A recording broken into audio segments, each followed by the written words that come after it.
कई बार business channels पे हम स्टॉक से रिलेटेड बहुत सारे न्यूज़ सुनते हैं, जैसे कोई कंपनी का मर्जर होने वाला है, कोई कंपनी डीमर्ज करने वाली है अपने बिजनेस यूनिट को, या फिर बोनस डिक्लेयर करने वाली है, डिविडेंड्स पे करती है, स्टॉक स्प्लिट्स होते हैं एंड सो ऑन। पर ये सब होता क्या है, इससे स्टॉक पर क्या इम्पैक्ट पड़ता है, एंड एज एन इन्वेस्टर आपकी इन्वेस्टमेंट वैल्यू पर इसका क्या असर होगा, आज के वीडियो में समझेंगे। Hello everyone and welcome back to Kotak stock Shala. मैं हूं देवांशी आशर। आज के इस वीडियो में we are gonna discuss everything that you need to know about corporate actions.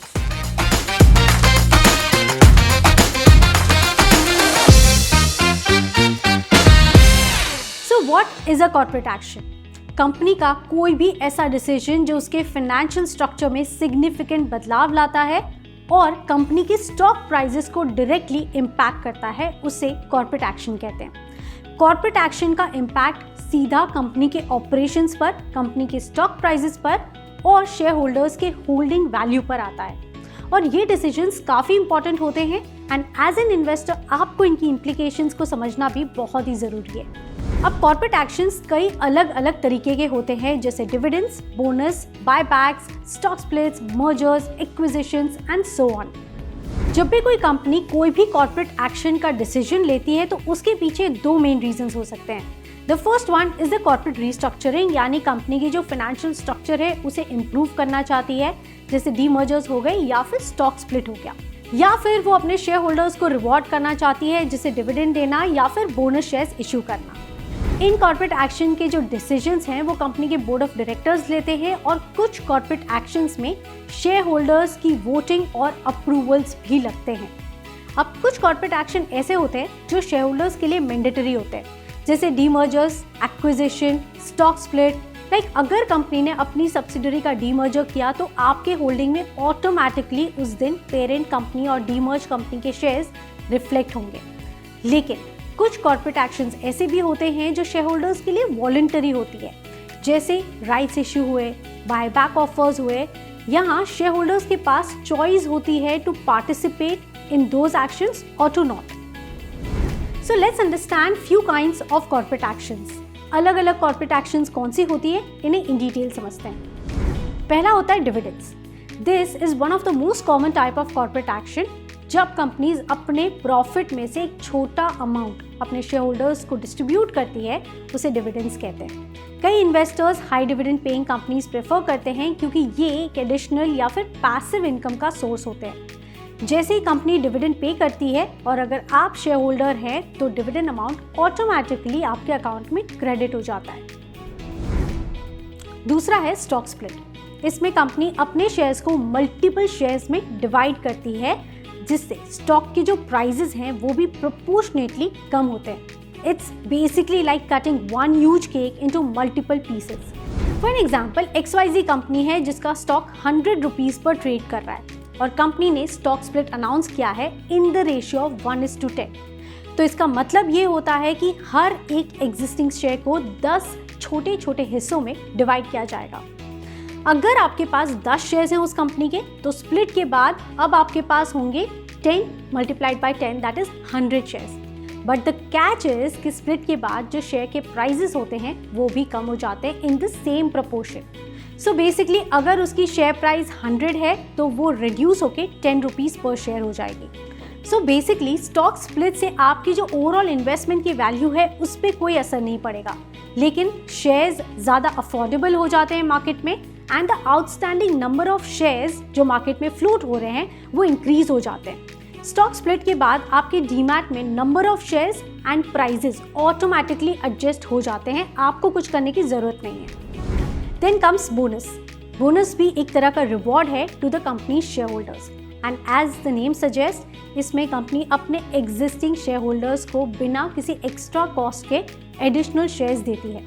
Share holders के पास जो एग्जिस्टिंग शेयर्स होते हैं उसके एक प्रपोर्शन में, यानी एक रेशियो में एडिशनल शेयर्स इशू किए जाते हैं। जैसे 1:1 बोनस में हर एक शेयर जो आप होल्ड करते हैं उसके सामने कंपनी आपको एक additional share free of cost देती है।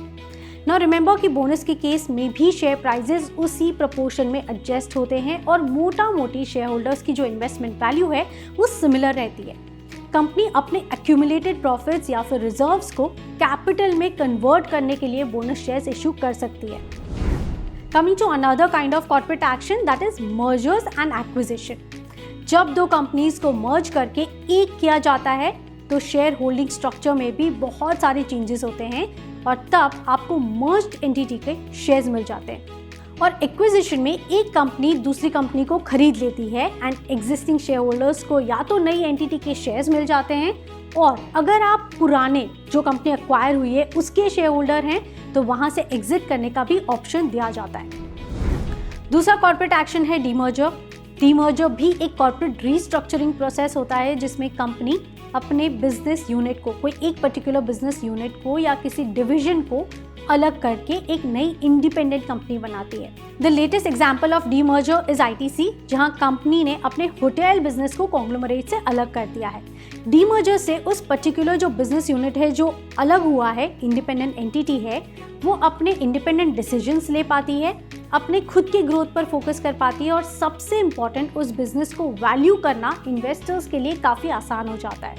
ये सारे कॉर्पोरेट एक्शन में एज ए शेयर होल्डर आपके पास चॉइस नहीं है, ये मैंडेटरी होती है।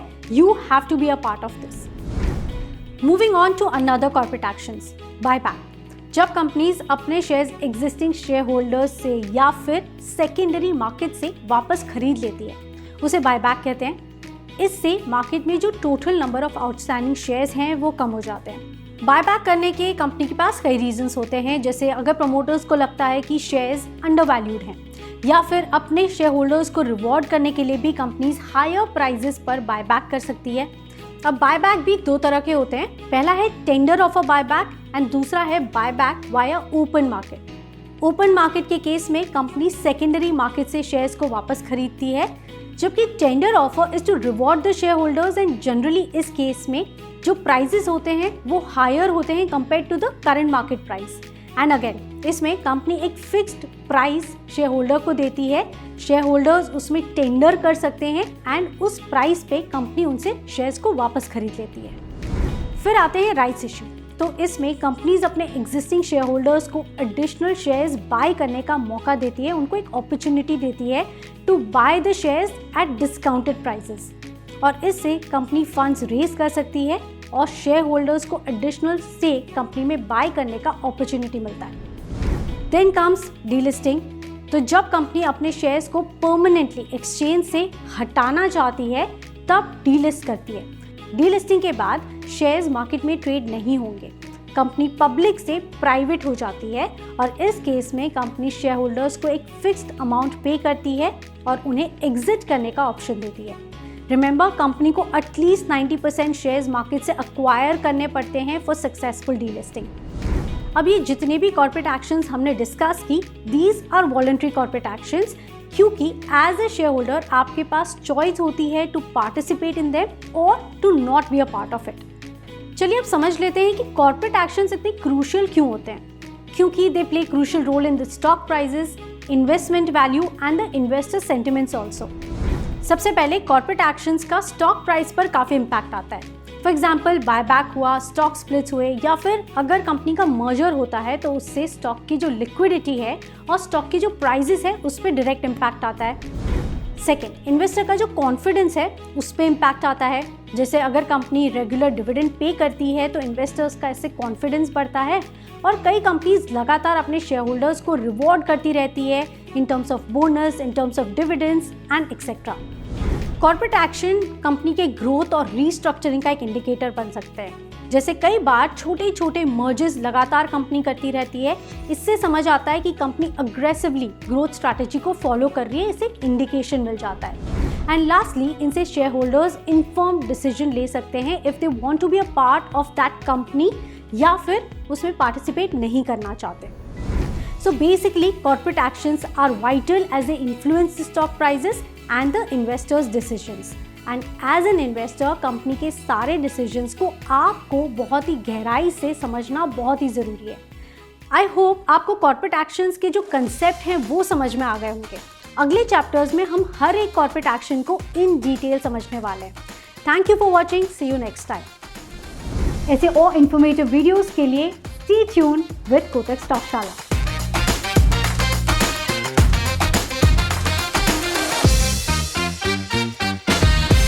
Investments in securities market are subject to market risks. Read all the related documents carefully before investing.